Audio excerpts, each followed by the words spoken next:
Allô? D'entrée de jeu, je veux t'entendre sur Demidov, ce qu'il a fait ce soir, mais aussi sur la chimie avec le premier film. Le but qu'il a marqué, ce qu'il a fait sur la patinoire offensivement, d'être proche. Je le vois durant les entraînements, là, je l'ai vu 2 jours. Puis de voir ce qu'il peut faire sur la glace à très haute vitesse, c'est impressionnant. Mais j'en ai parlé un peu plus tôt. C'est sa passion et son désir de vouloir être le gars qui fait la différence. Puis la chimie, ben là, on a juste eu 2 pratiques. Mais je trouve, tu sais, sur l'avantage numérique, il se trouvait bien. Il bougeait la rondelle.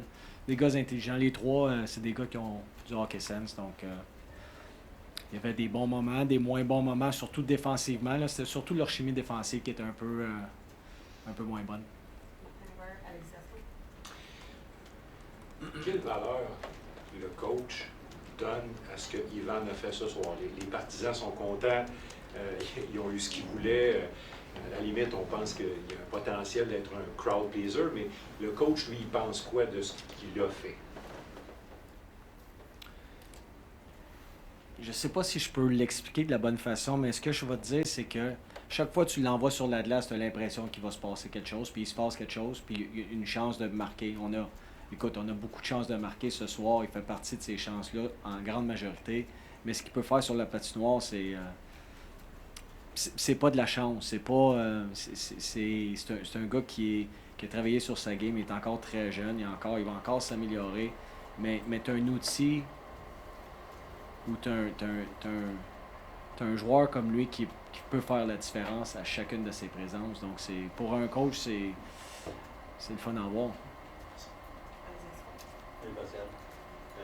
Florian Jacquet joue ce soir avec les 2 gars qui sont le plus près de la Ligue nationale, on va dire ça comme ça. Quel message doit-il décoder de ça? Florian, ben, on voulait le mettre dans une position. On l'a joué au centre l'an passé, toute l'année, qui a eu beaucoup de succès.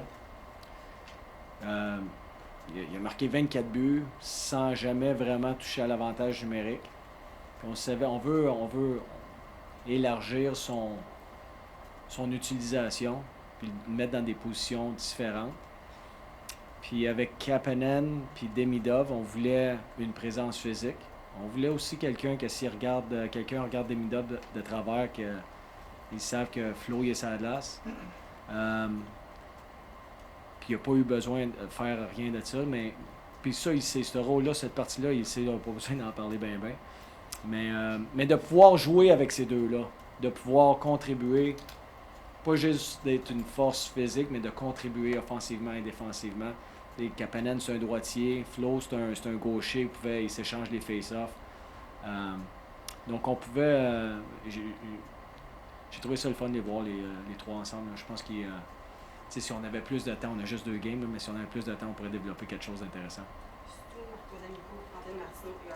You've been around young prospects for a long time. Yeah. This organization for a long time didn't have a deep prospect pool. What can you say about the top-end talent this prospects pool now compared to maybe what you've seen previously with other... I think they've done an amazing job at being drafting different kind of players. Like there's some skilled players, some offensive players, some good defensemen, size, physicality. There's a good mix, but all of them, they're good people. And I think that was something very important for the scouting staff, draft the right people. And it's very interesting because we had a taste at it last year, young team, and they want to be coached. They want to play the right way with the skill level and having different kind of players. You have a Jack-Eye and now a Thorpe. They can play. They're big and they can play. And a Meshard that is still growing, understanding his game at the pro level. You have different kinds of players, obviously Demidov, and so it's quite interesting. I think they've been extremely smart at finding different kind of players. Potts is a bit of a throwback. What's that? Potts is a bit of a throwback to... Yes, he's physical, more of a stay-home, but he knows what he is, and that's a gift, that's a skill, because they don't always, at that age, they think they can be somebody else, so Yeah. Qu'est-ce que vous avez pensé de la game de David Reinbacher? On l'a vu très mobile aujourd'hui, hein, et la complicité qu'il a avec Adam Ekstrom. Comment tu as trouvé ça? Mais je trouve que on a vu des flashs offensifs. Il a fait des beaux jeux offensivement. Il y a des situations d'un contre un. On va juste travailler avec lui, le bâton.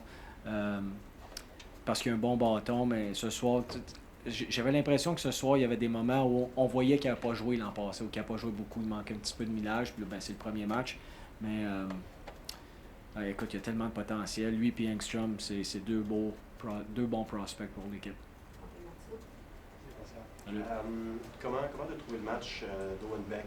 En général, on parle beaucoup de Demidov, c'est beau à voir, ça tape l'œil, mais Owen, son facteur X, qu'est-ce qui amène à la game qui te permet de croire qu'il y a un futur pour lui dans la grosse ligue? Ben, il a bloqué des tirs. Il est allé au filet. Il a utilisé son patin. Puis lui, il est très très fort physiquement, Owen. Il a fini des mises en échec. Il a créé un power play avec sa vitesse.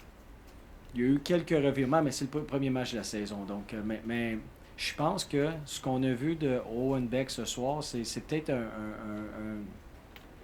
un avant-goût de qui il peut devenir dans le futur. Un gars qui patine, qui va au filet, qui est physique, qui peut être sur le power play aussi, mais également sur le désavantage numérique. Il peut jouer à l'aile, il peut jouer au centre.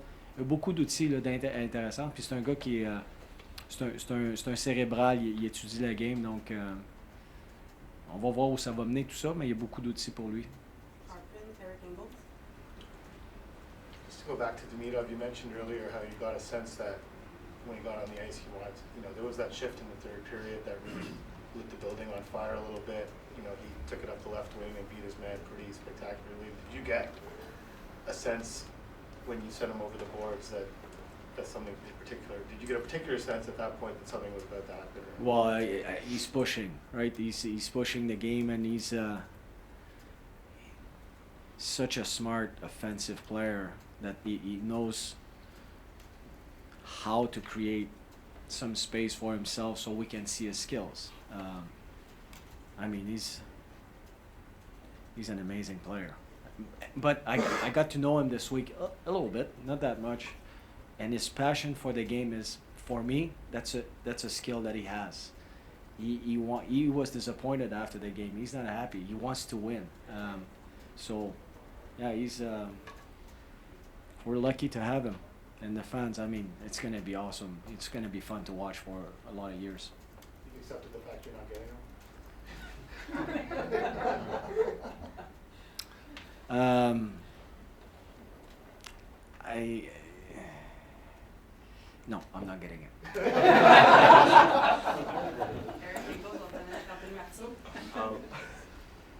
For some of these guys, like, this is as close as they'll get to the NHL. Like, it's very hard.